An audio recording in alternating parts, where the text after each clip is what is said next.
I think we can all agree water is pretty cool for a lot of reasons. Not the least of which is the fact that were it not for water, I wouldn't be here telling you this, and neither would you be in a position to listen, and pretty much any form of life would not exist. Water might be the best example of the word ubiquitous. We get advice from everywhere that we should always drink water and stay hydrated. 2 litres or 8 glasses of water a day, even on a normal day, to keep our body in a healthy state.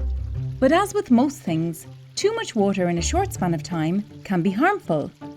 Why, might you reasonably ask? Well, before we get to that, let's understand a few important facts about water. First of all, as you might know, about 70% of our body is water. It is literally everywhere, from a place as intuitive as your vessels, to the smallest cells and their organelles, to the tiny spaces between them. And as with everything about your body, this water is not static. It is in constant flow. As you intake water throughout the day, you also lose it, along with impurities and metabolites that your body can do without. In every moment of your existence, you are losing water through either sweat, urination, defecation, exhaled breath, and in other ways. But what does the water do in the most ginormous, freaky roller coaster that is your body? Well, it mostly spreads throughout the body, but not in a random or chaotic fashion. It follows the process of osmosis. The process of osmosis dictates that water, which is a solvent in this scenario, will move across a membrane from areas with low solute concentrations to high solute concentrations with no other intervention or expenditure of energy. The most important solutes in your body are known as electrolytes, and the most relevant among the electrolytes is sodium.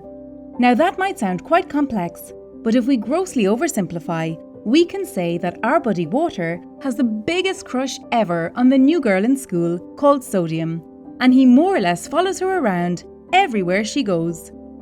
Now, with the chemistry lesson out of the way, let us return to the question at hand. What happens if you drink too much water? Well, your body tries to compensate by eliminating the excess however it can, with the most powerful way of doing so being through the kidneys.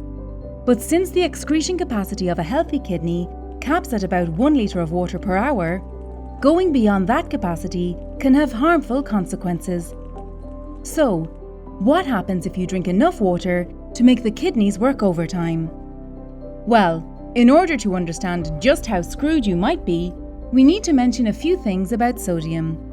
2/3 of the total sodium in the body is located outside of your cells at any given time, which is not a problem as water goes where sodium goes, where we have high solute concentrations. However, since we're talking about consuming too much water, the extracellular space is no longer the area with the highest solute concentration, because it is diluted. Therefore, the excess water rushes across the membrane inside the cells of your body. This leads to swelling of the cells, which in most cases is not such a big deal, because the cells are designed to resist changes in their volume, and can expand and shrink without permanent damage to the body, given that they have space to maneuver. But here lies the issue. Because unlike with soft tissue, like fat and muscle, some organs do not have much space to maneuver, and the one that has the least also happens to be your most important organ, the brain. Given that it is almost completely encased within the cranium, the cells that make up your brain can't handle big changes in volume because they simply don't have the room to do so. The cells in the brain have very little to no leeway when it comes to volume variation. An increase in cellular volume can very quickly lead to a build-up in intracranial pressure, and the pressure that builds up in a closed space only wants to escape, somewhat like a shaken soda can. This pressure can cause compression on the vessels providing nutrients to your brain, and can even push important brain structures, such as the brainstem, outside the cranium, in what is called brain herniation, which can cause very serious damage and lead to headaches, confusion, seizures, lethargy, drowsiness, coma, and even death. Now, the thought of your brain exploding, and that too from an overdose of water, might sound quite scary, but before you throw that glass in the sink, It might comfort you to know that cases of water intoxication are rare and occur in special situations such as professional long-distance runners, abnormal levels of ADH, hormone that regulates a ton of stuff such as water retention, or psychological problems.